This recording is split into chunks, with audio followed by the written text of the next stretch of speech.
Greetings. There is a lot to address today. First, can you believe someone asked why people who don't own a dog get annoyed when their German Shepherd jumps up at them? Many people don't want dogs approaching them for any reason. Whether an owner thinks their dog is friendly or finds this behavior acceptable for themselves is irrelevant.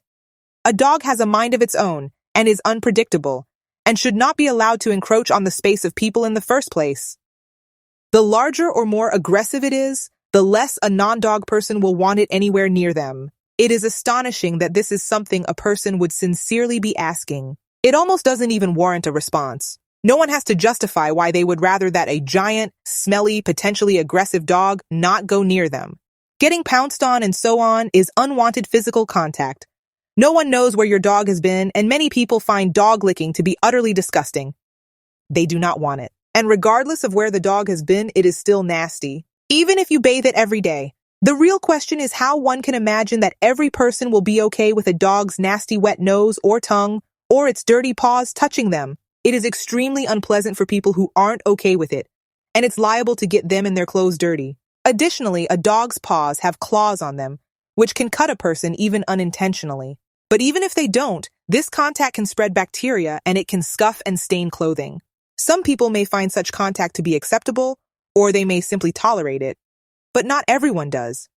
Not everyone likes dogs or wants one of these creatures around them, much less having a dog of considerable size jumping on them, which adds an element of danger. German Shepherds are listed among the more dangerous breeds and can inflict serious or fatal injuries on people. It is evident just seeing one, even if you never have before in your life, what it is capable of doing. An organism's form will dictate its function, and these dogs do not look like they're made for cuddling or eating lettuce. GSDs are also among the more aggressive dogs. Many dogs behave as if everything in the world is theirs and have no regard for personal space and basic boundaries. They behave like entitled miscreants that will just approach and even make physical contact with any other living thing on a whim, which in nature would be very foolish from a survival standpoint to just approach any other living creature so carelessly.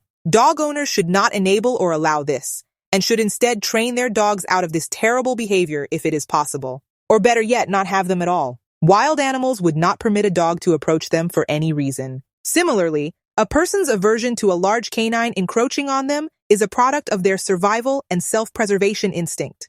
It should be respected. To that end, a large dog you're unfamiliar with is not something you should cozy up to, even if you aren't grossed out by it. Even if you own a dog yourself. People have done this to their peril, as there are documented cases of people getting bitten even after asking an owner's permission to pet a dog they saw.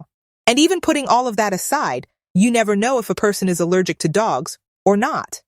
If you are anything like me, you may have wondered why so many nutters these days don't seem to realize that dogs should be on leashes. But it comes down to this simple fact. They don't care about how their inconsiderate choices affect others. They're truly under the delusion that their dogs are on the same level as humans, and that they should have the same right to roam freely. They automatically assume that everyone around them is willing to tolerate a dog's intrusiveness and is familiar with dog behavior. Which, even if you are, this will not save you from an attack.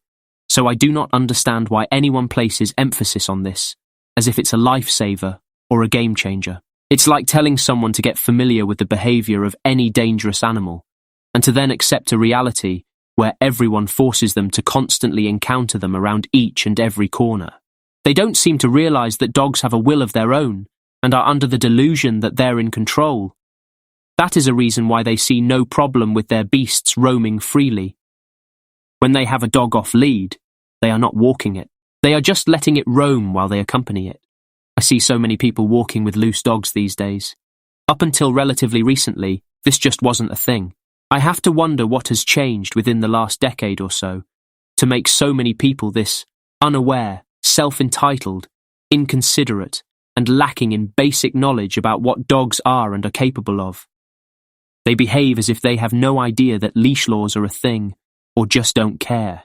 These are the same types of people who always use common areas and green spaces, or other people's personal property, as the dog's toilet. They're the same people who don't pick up after their dogs, and they probably walk their dogs off-leash so they can pretend not to notice when it defecates, to avoid having to pick it up. They're the same people whose dogs produce constant yapping sound pollution at all hours of the day. They're the same people who lie about their dog being the aggressors when someone maces, kicks, or the bloody thing for running up on them. They're sometimes the same people who don't bother with training their dogs, to boot. The main concern is that a dog on the loose will run off and attack a person on a whim, especially a child. But there are many other things that could go wrong as well. The dog could also attack someone else's pet, or another animal.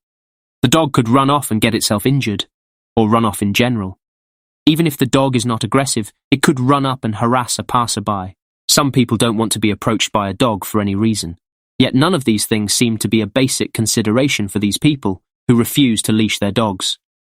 Recall the very recent case involving Ethan Bock, the police officer who was forced to Don Hesseltine's aggressive, loose dog. One ridiculous dog worshipper even tried to tell me the dog was not loose because it was on the owner's property, as if those two things are mutually exclusive.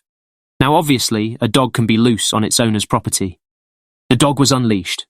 It was not in an enclosure, so of course it was loose, idiot. It left its owner's property to attack someone, and it was able to do so precisely because it was uncontained. On their front yard there was no invisible fence, no gate, no partition, no barrier, no magical force field around the owner's property. So of course the dog was loose. How someone can be so daft as to pretend they don't understand this is truly beyond me. It certainly doesn't make sense to allow anyone to have a dog if their property, or the part of their property the dog is on, is not cordoned off or barricaded so that the dog cannot get loose. As it says on one website, a leash dog is more polite. This says everything about dog behavior. Something is preferable to be near when it is restrained is clearly not the most pro-social thing you will encounter. Another of many things dogs ruin, of course, is the wilderness and the outdoors. Whether you are taking a walk around a wooded area, trying to enjoy a couple of hours at the local park, or on a hike, you know exactly why it might be ruined for you. You can't even go to the zoo, and even if you go camping, you can't escape people's dogs out in the desert or the forest. I briefly considered working as a park ranger, and honestly would still enjoy a job like that, but then I thought about the terrible situation with people's dogs. It would be a constant problem. It would be ruined the second I see some entitled dog Karen walking their stupid dog, or perhaps letting it run free. I think I will pass on all that stress and drama. I previously made a video titled, "Why I Can't Stand Dogs in Nature Parks and Hiking Trails." I pinned a comment which I also saved, and which I will share here as well, although I put it in a different video as well, in audio form. And here it is again. Dogs are so out of place in any natural area, be it a regular park or preserve, a lake or a hiking trail in the woods, mountains or desert. They are, first of all, just unsightly and energetically out of sync with everything else in the environment. Then they are loud and abrasive, and quite obnoxious. They are a contaminant in various ways, and they are a threat to wildlife animals. Many of them are also a physical threat to those who like to visit these spaces and take in some natural beauty. Nowhere is this more pronounced than at this lake area in a residential neighborhood, which I used to frequent. Dog barking permeates everything and utterly wrecks the otherwise tranquil atmosphere around this area. You will be walking, running along the trail, or sitting at one of the benches, and here comes a dog nutter with a horrendous beast in tow that must be restrained, because otherwise it is liable to invade your personal space the moment it sees you.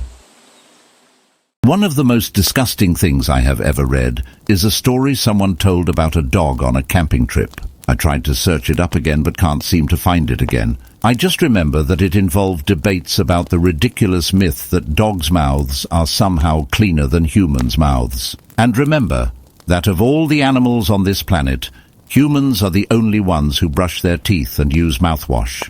Not to mention going to the dentist. At any rate, the nasty highlight was about how one of the campers had to take a dump outside because there was no alternative, and one of the dogs that was out there, and it may well have only been one dog that they took out there, ate the excrement up as soon as it fell to the ground. The entire notion of taking dogs along on camping trips has always struck me as odd. You go to nature to get away from the clutter, clamor, and chaos of the city, to find peace in a wild, vibrant world of natural sights and sounds. Taking a dog along with you is to take one of the worst aspects of city life along with you. After all, dogs are far removed from nature, despite being animals, and in fact they clash with the serenity and simplicity that is otherwise best found there, away from all the messy and stressful elements of a densely populated human settlement. If you are not a dog nutter, it is other people's dogs that you have to worry about, of course. There is no shortage on the web of stories involving dogs turning what would otherwise be a relaxing getaway into a living nightmare. All because of other people's dogs, of course. I don't know if it is worse when it is complete strangers or your own family. Of course, in the case of the latter, you're really stuck with those dogs. For example, like in this account, which I found on the dog-free subreddit. It has been nearly a decade since I have lived in America. Here I am back, and I cannot recognize this country anymore. It's nearly the 4th of July, and like a good Midwesterner, I am camping with my family right now. Everything was going well. Spending time with family I only saw in the summer over the years, until 2 of the world's ugliest, largest dogs showed up. A boxer and a Great Dane, my aunt and her son's dogs. God, why? Everyone knows I hate, and I mean despise to my core, all dogs, with no exceptions. Rather than just respecting my boundaries and not letting it near me and my baby, I get the reverse of that. They tell me I am an entitled a-hole whose world revolves around them. My cousin screamed at me. The rest of the family isn't speaking to me because they are tired of me complaining about the dogs coming up to me. Meanwhile, the boxer got into almost 2 dog fights from neighbors' unchained dogs, and the Great Dane has to stay inside the camper because, well, I guess he just isn't used to the heat or some nonsense. The excuse given for the dog fights that almost started is that's just how boxers are. They hate dogs. Let that one sink in for a second. After 8 years, this is how my family treats me. This is what I came back to. The worst part is this is just day 2 of 5. I can't leave to go home. We are far. I am stuck with 2 beasts and a family that defends them over me and is giving me the silent treatment. I got lectured that I am supposed to fake lack in them and be reasonable and not a rude B-word and to go around them if they are in the way. In a camper with tight alleys. Right. This is definitely my last year celebrating the 4th with them, but help me survive the next few days.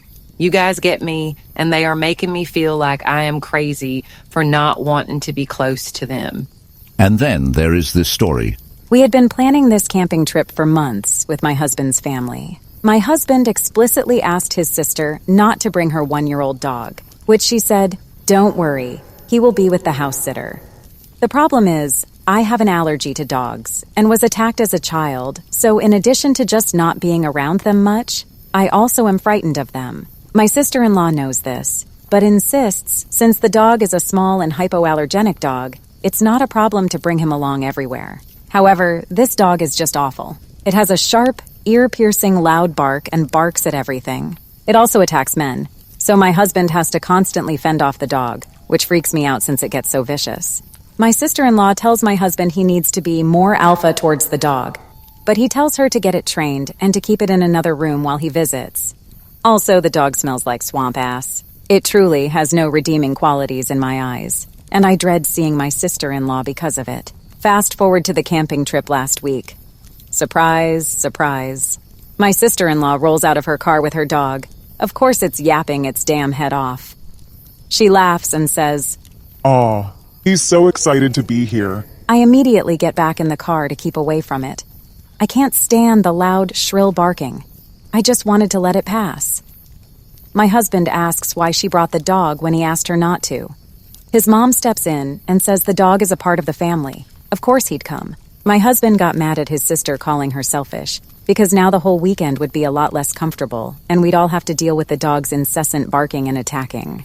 My sister-in-law accused him and myself of being dramatic, and that the dog would not cause trouble. I should also say that I have a large facial scar from my childhood dog attack, so she knows it's not just me being dramatic, but truly a traumatic experience that makes me feel this way, and that her dog's unchecked behavior doesn't help. At this point, I stepped back out of the car and told my sister-in-law that I was looking forward to the trip without a dog, given my fear. But she said she was certain the dog and I would bond on that trip. I told her I would not be bonding with the dog, and went on with my husband to set up our tent. My husband was so furious with his sister, and for listening to the dog bark for 30 minutes straight as we unpacked and set up our tent, that he decided he didn't want to spend his precious few vacation days on being stressed the whole trip over the dog. So, he asked if I minded if we left and did a road trip instead. I was so happy at the suggestion and didn't even mind undoing all the work we had done. His parents and siblings were upset and didn't understand and felt like we were being dramatic. But we told them we just couldn't hang with the dog being all loud and wild. We told them to have fun, and we went on to have an amazing week-long road trip, visiting a national park where dogs weren't allowed and did our own camping. I know this will be a family issue now, and everyone will side with the dog, which is a shame, especially since we are actual family. But you know, we just don't care. That dog sucks, and if they want to be held hostage by its shitty behavior, so be it. Honestly, I'm past being shocked to see how many people take their dogs to public parks and beaches or to hiking trails and national parks. They really do insist on taking their dogs when they go camping or backpacking, and surely they must know how the presence of their dogs adversely impacts these experiences for others. Here is an account from r/camping, which is not even an anti-dog space. I've seen 2 families lose their off-leash dogs, so that's definitely a thing that happens. No matter how well-trained your dog is, it's still a dog. Maybe it sees a deer or a squirrel, maybe it sees another dog, or maybe it just finds a new and interesting smell. I can't say whether the lost dogs I saw are gone forever. One was running full speed past me chasing a deer, and I couldn't even hear the family calling for it for several minutes. Also, most every campground requires the dogs to be leashed. There are a lot of good solutions to let your dog roam your campsite without being a problem to other people and animals nearby.